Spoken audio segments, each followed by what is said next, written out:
Hello, pen people. Back again today talking about flex pens. I'm doing this kind of a quick video because I am going to be selling a few pens today at a pen bazaar, and I wanted to talk about these pens before I sell some of them, and I know some of them are going away, and so it kind of was imperative to talk about them now or never again because I won't have them anymore. One of the things that has been on my mind a bit because I've been asked questions about it, and because it's talked about a bit when people are selling pens and when people are talking about pens, people always want to know about flex. And all of the pens today I'm going to be talking about are pens that people have mentioned have flex, either in the sales. You go on eBay and people say, "Oh, this pen has got great flex," and a lot of times that's hyperbole, because a lot of pens were not made to be flexible. In fact, you go in the past and you pull up some, nice old Schaeffers, and you'll see somebody will say, "Oh, it's a good flexible nib." Schaeffers are very, very rarely flexible. They're usually quite stiff. The same is true of most of your vintage Parker pens, like this beautiful Vacuumatic. They're just very, very stiff, and that was intentional. They were workhorse pens, and they weren't designed to be flexible at all. Some pens, however, like this vintage Pelican, was designed to be a bit of both, to be a little bit soft when needed, but to be a workhorse otherwise. And these 14 karat gold nibs with the almost obligatory ebonite feed to feed a good flex pen. However, it's not terribly flexible. I've heard people say, "Oh, these are great flex pens." Well, at least this one, and let me just mention how I test these things. I use a scale, just a simple electronic scale, and I place a steel ruler on it, and then I place the pen on there, and then I press down and see how far the pen will, how much pressure in grams it takes to get a pen to flex. And then just keep track of that. And so of all the pens I'm talking about today, this Pelican is the one that was the stiffest. This is the Pelican 400 NN, and it took 300 grams to get to 0.5 millimeters. And then my scale maxes out at 450 grams, and it maxed out to get to 1 millimeter. It will flex. It is, but much beyond half a millimeter, it really can't do. And if you push it as far as 1 millimeter, you're going too far with this pen. It is very resilient. It's a very strong nib, but still, more flex than that, it's just not really capable of. There are others out there that might be softer, but this is kind of the run-of-the-mill 400 NN. Decent pen. It will do the job. The next one is one that is oftentimes talked about in modern pens as being one of the first commercially available flex nibs in modern times, and it's in this particular instance. I have it in a Noodler's Boston Safety. It has a split steel nib. The slit goes up quite a ways, and that's mostly how it gets its flex. And yes, they will flex. This is actually a very smooth nib. It kind of surprises me every time I use it. This is the Boston Safety. And it took this one 280 grams to get to 0.5 millimeters. And again, it maxed out. But it did achieve 1 millimeter. And it really wasn't terribly difficult. I didn't feel like I was going to break the nib pushing it that far, but it took a lot of pressure. It will flex. And it fairly readily, but at 280 grams, you're still putting a good amount of pressure on the pen to make it do that. And this is what it's marketed as a modern flex pen, and it will. But as far as true flexible writing, I don't know. For me, it's kind of pushing it. And another one that really isn't marketed as a flexible pen, but as a soft nib, and you'll hear that talked about a bit. There's soft nibs, and then there are flexible nibs. This is the Pelican. Pelican. This is the Platinum 3776. This one's in Laurel Green, 14 karat, and it is a soft nib, and so it's got some give to it. And I'm just dipping these nibs in Private Reserve Sepia ink. This one.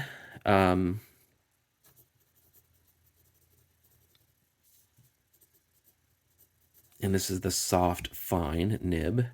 And who knows if the mediums or other nibs. I don't know if they if they make other soft versions, would flex more readily. I don't know. But to get to 0.5 millimeters, it took this one 250 grams of pressure, and it really wasn't designed to expand out to 1 full millimeter. And so I made it do it, but it was not good because it took 420 grams to get to 1 millimeter. I wouldn't recommend it. That's pushing this one way too far. It is soft, so it gives you a bit of bounce, but it wasn't really intended to be a flexible pen. So even though it will flex out to 0.5 millimeter, with less pressure than the Boston Safety, it really wasn't intended to. And then just with normal writing and pressure, like you would normally expect to do some flexible writing with, it doesn't really like to do it. And you see right there, see that mark right there? That was actually the feed touching the paper, because you push it far enough and the feed will touch. So I don't really consider this a flexible pen. But let's move along. The next one is another one that has been marketed as a modern flex pen, and this one comes from the folks at Jaffa, at least not the pen, but the nib does. This is a Carolina pen company. I believe they call it the Asheville, which is a pocket pen, and I fitted it with a rose gold plated Conklin, one of their flexible nibs. Again, being a steel nib, it's not going to be terribly flexible, but this is the Carolina pen with a Conklin flex. It took 250, just like the Platinum 3776, to get to 0.5 millimeters, but it would attain the 1 millimeter with 390 grams of pressure. And but it more readily flexes, actually this has been, I've heard a lot of people complain about these nibs that the tines don't stay aligned and they have issues with it. This one, I was able to tune it and I haven't had any issues with it. In fact, it's been kind of a fun pen to own. Another pen that's talked about as a soft nib but not necessarily a flex nib is the Penator. People say Peniter.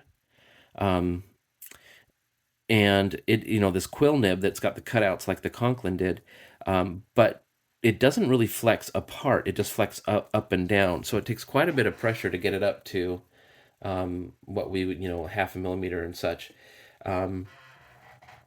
So this is the Pinator La Grande Bellezza, and it takes 240 grams to get to 0.5, and it's so fun to write with. It has a nice bounce, but it can't get to the 1 millimeter. It was never intended to do that. And you see, as I'm pressing down on this, it's spreading a little bit. You're getting some line variation, but it was never really intended for that. It was for a nice bouncy writing experience, very similar to the Pilot Falcon pens, not the FA, the Falcon. To me, it's the same kind of deal there. It's a soft nib. It was never really intended to be a flex nib. Another one that's often talked about as a flex nib are titanium nibs. Some of the first marketed were by Stipula, and this is a Stipula etruria in green ebonite with a titanium nib. They call it flex. Titanium nibs are flexible to a point. However, they bend if you push them too far, so you have to be careful with them. This one, it took, so this is the Stipula etruria. And again, I'm just dipping these nibs. That's why they may have issues with ink flow at the start. 200 grams to get to 0.5 millimeters, and it really couldn't get out to a 1 millimeter. I pushed it and it maxed out the scale, so I'll just say it maxed it out. So even though it's a soft nib, some of these other pens in here are much better at flexing. It can flex and you can get some line variation out of it, but I don't really think that these are supposed to be flexible nibs. Fun to write with. They have nice bounce, kind of like the Penator does, but not really intended to be a flex nib. Now, another one that's talked about as a flex nib and is kind of a holy grail for a lot of folks is the Wall Eversharp with an adjustable nib. And this is a Wall Eversharp Doric with a number 6 adjustable nib. It's a great nib to work with. One of the things that's fun about it is that you can adjust this little slider, and the closer you put it up to the end of the nib, the stiffer it gets. I have it currently adjusted all. Oh, I thought I had adjusted all the way down. 1 second. Well, that kind of just shows the variability of this particular nib because it is adjustable. So I'll get back to this one in just a second.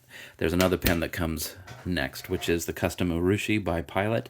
Nice large nib, not really marketed as a flex nib, but this great big nib from them, which is just a lovely thing. A number 30 Pilot nib.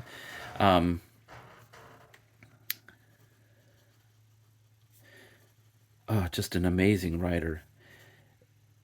Like the Pinator and other pens in here that really aren't flexible nibs but are more soft nibs, it is just a wonderful pen to write with. However, it is a bit softer than those. It will do 0.5 millimeters with 190 grams of pressure, and it'll flex out to a full millimeter at 300 grams. And but it's a joy doing it. It's super smooth, super, just an amazing, amazing pen. This is one of those pens where you truly get what you pay for, and it is not cheap. Okay, now back to the Doric. I apparently did not have it adjusted all the way down, as you saw when I pulled it out. It did not like the. It didn't like. I'm sorry. It did adjust further to be softer, and so when I first ran it, the the pressures were much higher because, of course, that little bracket was adjusted too far forward. Anyway, so this is the wall.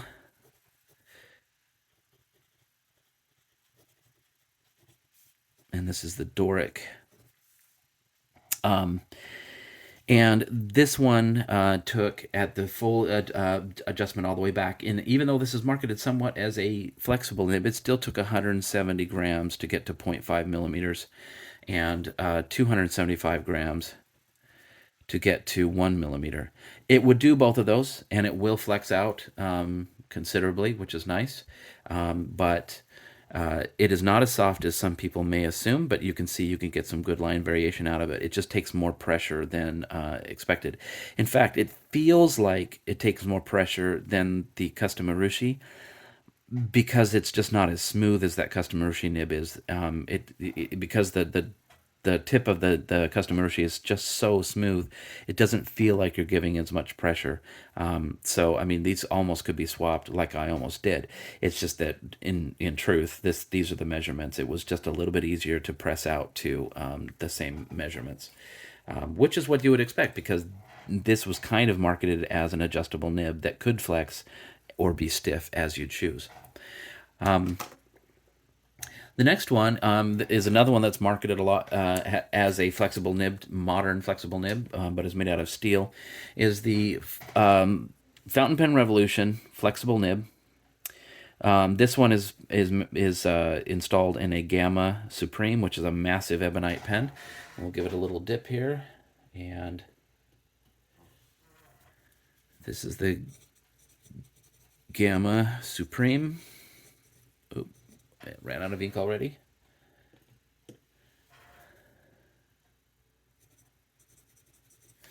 With an FPR flex. And it takes 170 grams like the Doric to get to 0.5. And I should have actually done the Doric after this one. I feel silly about this now. 410 grams to get up to 1 millimeter. So it is stiffer. It again feels really flexible though, partly because of the weight of the pen behind it. And it's fairly smooth, even though you can hear some feedback from it, and it will flex out for you. It's pretty good. You know, if you want a modern flex, this is a really good way to go.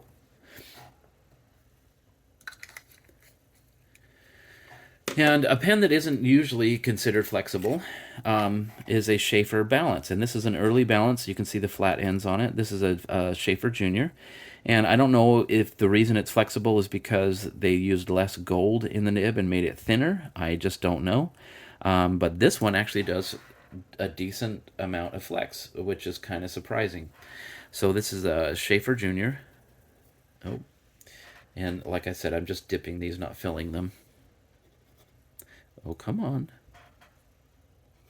And it takes 160 grams to get to half a millimeter and 400 grams to get to 1 millimeter. So it's pretty similar to the Gamma Supreme, even though this is a vintage pen and would probably have been sold as a flexible nib to people, you know, on the internet. Even though it really isn't. It's just another stiff pen that has a little bit of give to it. I would not personally sell this as a flexible pen. Maybe semi-flex at best. And as you can see, it doesn't really want to flex out as far as the Gamma Supreme, and part of that's because it's a shorter nib versus a longer nib. I don't know the physics of that, but anyway, the pressures that it took were fairly similar.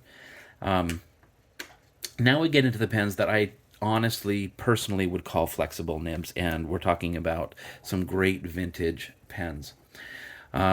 And that this is something I kind of want to address. You know, a lot of people talk about modern flex pens, and I've used most of them. I've used the Scribo. I've used the Mont Blanc 149 calligraphy nib, and those are fantastic. I've even tried a Pilot with an FA nib, and those are all great flexible nibs, and I'm sure they would rank somewhere in amongst the pens that I'm going to be talking about here shortly. However, they cannot and do not match the highest quality of the flex pens that I have here. The last couple, two or three of the pens that I'm going to be talking about are pens that none of the modern ones can even approach in the quality of the flexibility of the pen. The first one here is an Eagle. This is just an old Eagle ring top. It's actually chrome over brass. This is one of the first flexible pens I ever got, and it's got a great little 14 karat nib on there. So I just jumped forward a little bit to save a little bit of time here. The Eagle ring top flexes out to a half a millimeter and with 110 grams of pressure, and 1 millimeter with 280 grams. It is honestly a very great little flexible pen. Again, I think because it's such a tiny little nib that isn't going to flex as broadly as others without more pressure. But it feels like a flex pen when you're writing with it. And this is another favorite. This is a Conklin Crescent. It's a small little pen. Beautiful little thing. Has a decent, fairly soft number 3 Conklin nib on there. And it will flex to 0.5 millimeters with 120 grams of pressure. And I know that that's higher than this one, but it will flex out to 1 millimeter with 225 grams of pressure. So it's slightly softer when it gets wider. I don't know. Partly it's because it's a bigger nib, and I think it will flex wider with more ease than the Eagle will. And again, I think these are fairly similar pens from a similar era, and they flex about the same amount. And I think that this is fairly similar to the modern flex nibs. I think that they're going to be in the same ballpark with these two pens. And this is where we start to leave them behind, is when we go into some of these larger pens like this Wall Eversharp Greek key gold-filled pen. Kind of a beautiful thing. A much larger nib. This is a number 4 from Wall Eversharp. Of course, it does not equate to modern nib sizing. But this is the Wall Eversharp. And you see, this pen is a much finer nib to start with, so the fact that it can flex as much as it does is even more impressive. But it flexes out to 0.5 millimeters with 95 grams of pressure. And it flexes out to 1 millimeter with 140 grams of pressure. And let me just give it a little bit more of ink here.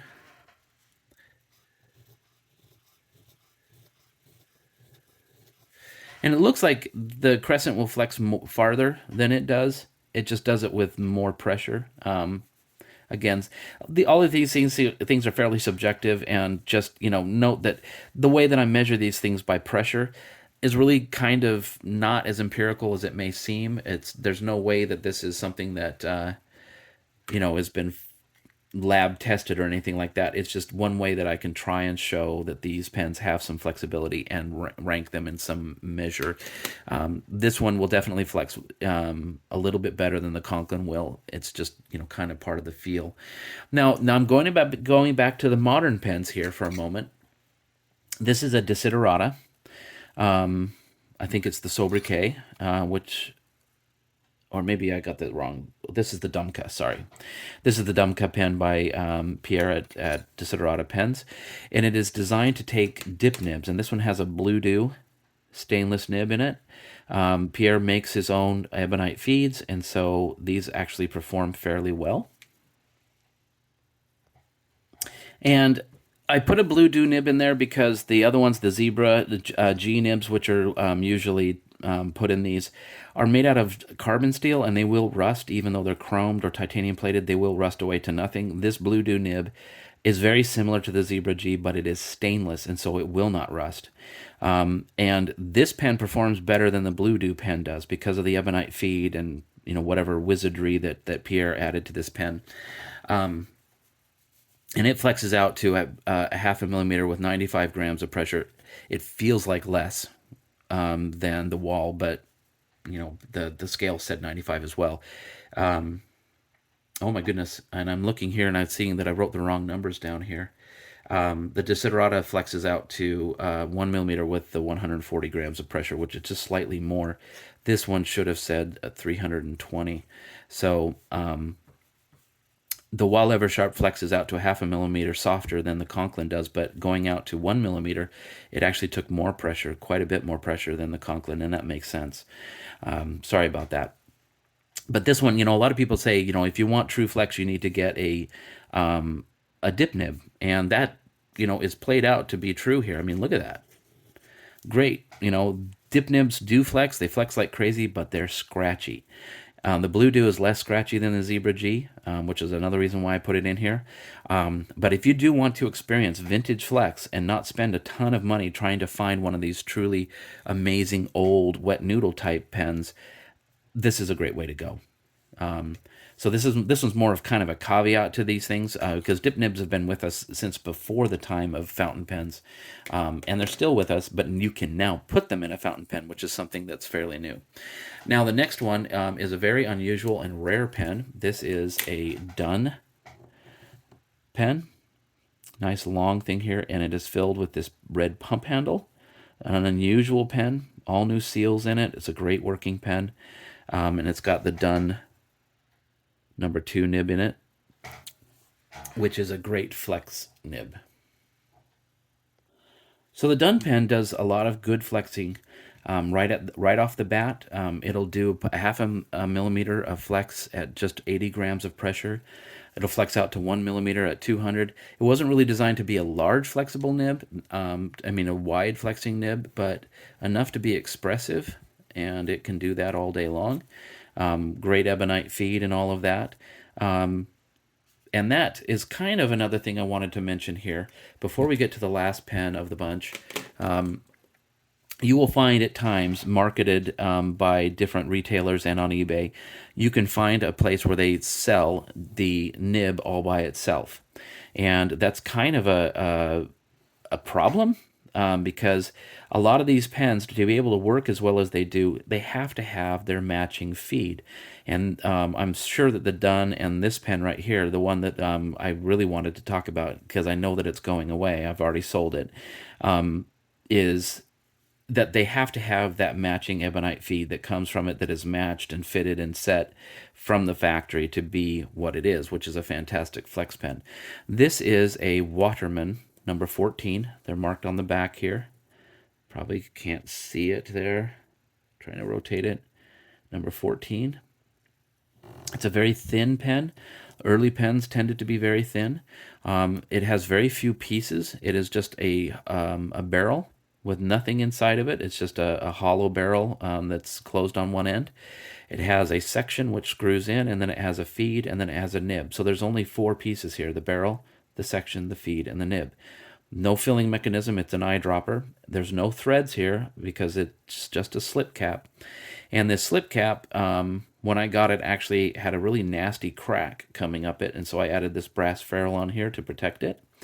And then I added an accommodation clip from a modern pen, which is a Kaweco.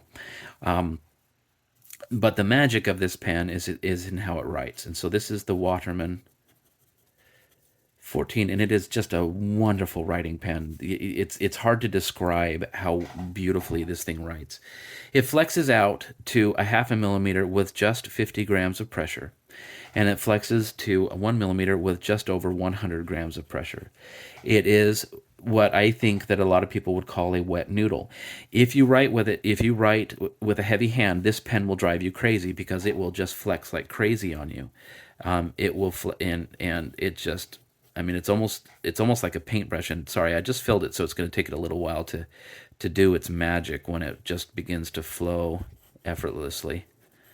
But you can see how far it flexes. It flexes so far that the meniscus of the ink is broken and it can't do it. But it goes from a fairly fine line all the way up to a rather broad line. And see if we can get it to. Well, this is one of those pens that it just takes it some time to start doing its business there. Anyway, once the ink begins to flow and has saturated the feed, it really doesn't have any problems with skipping. It's just part of it, though, is just how wide it flexes with so little pressure. You just touch it to the page and boing, it's amazing. It flexes and is pretty astounding. Anyway, you have to make sure that you use an ink that works well with this. I don't know that this particular ink from Private Reserve is particularly good for flex pens. It's the first time I've used it, which is, I'm sorry. Anyway, so just talking a little bit about fountain pens again, about flexibility of the fountain pens. You really can't match vintage flex today. There's a lot of hyperbole about many pens out there, particularly those that are commercially available and aren't specifically tuned. I understand that Richard Binder makes some. I have not tried his flexible pens. I don't know if they will flex as much as this Waterman. I kind of doubt it, just because they're starting off with, Yovo nibs and stuff like that were never really intended to be flexible nibs, whereas this was. I mean, and this is a nice, good-sized nib. It's almost the same size as a good number 6, modern number 6 nib, and just the ability of this pen to write just with the slightest pressure. I mean, this is just the weight of the pen in its writing, and then to give it some pressure and have it, I'm sorry, this ink just doesn't want to really play with me today. But it will flex and flex beautifully. Anyway, I hope you had a great Thanksgiving, and I hope that this coming year, 2023, is a great one for you. Thanks. Have a good day.